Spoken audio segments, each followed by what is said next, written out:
Now I invite Sri Neuron Vidyasagar, Manipuri writer. First of all, let me show my respect and humble submission to the distinguished writers, scholars, officials of Sahitya Academy, and experts of different aspects who have assembled here in this writers' meet. Of course, taking a keen interest on literature in my life began when I was about 12 or 13 years of age, showing my cousin and Kunjalata Devi, who is elder than me. I began to read different books. It gave me tremendous influence to write something and also started writing. Publication of my articles began when I was in class 9 standard.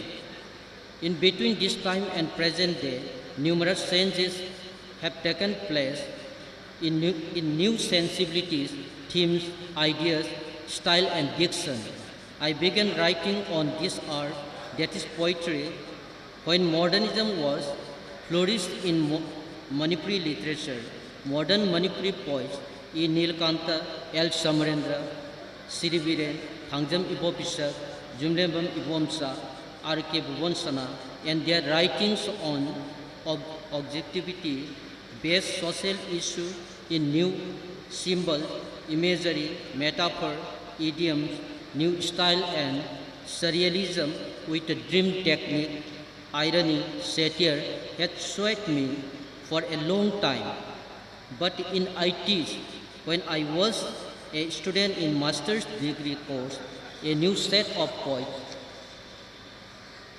Memsogi, Lanchem Bamite, Birendrajit Nauren, Sarsan Thiam, emerged and began the movement of postmodernism against modernism, emanated from the impact of Western ideology and metropolitan life.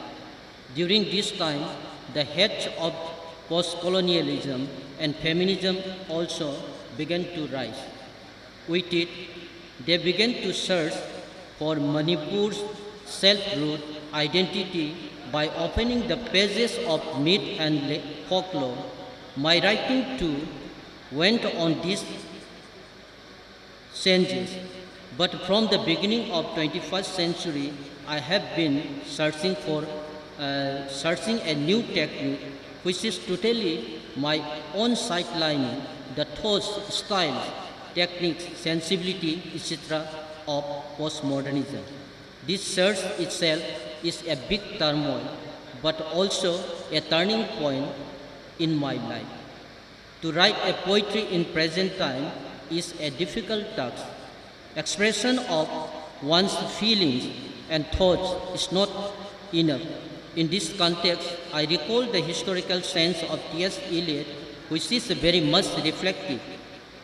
Along with the knowledge of writings of both past and present, one must have the capability of knowing beforehand the future fate of the living race. Within these pages, one must know what he or she is to write a new thing. New experiments on symbols, imagery, metaphor, idioms, sensibilities, ideas, etc. shall be the continued like the production of better medicine for new types of diseases by carrying works on experimental labs for saving mankind from the jaws of death. But the most important element to make all of this successful is the word. One must capable to know minutely the Vyanjana Shakti and Vyangartha of word. Word is the other image of God. The world is bonded together by word. A word may break the peace of mankind, or it may regenerate peace as the rain helps to regrow the withering plants on this planet. The capability to look into the problems experienced daily in the society is not the limit to a poet. The seed of sorrow or the root of social disorder is contained in the internal core. When it is heated to the extreme point, it bursts out like volcanic eruption. Along with the surge of roots, of dying rays, or of its restlessness, it is necessary to search the path of peace. Therefore, continued search in the inner core is must by opening the external cover as the little flow of water from the springs of hills lead to the vast water of ocean. This is a pilgrimage on the journey of art. 21st century is the age of science and technology, but it is not reasonable to forget the Indian philosophical and classical literature. It is believed that journey of a poet cannot be completed with the knowledge of science only. Poetry is written by words and not by thought. It is not philosophy, but a philosophical knowledge remains inseparable from poetry.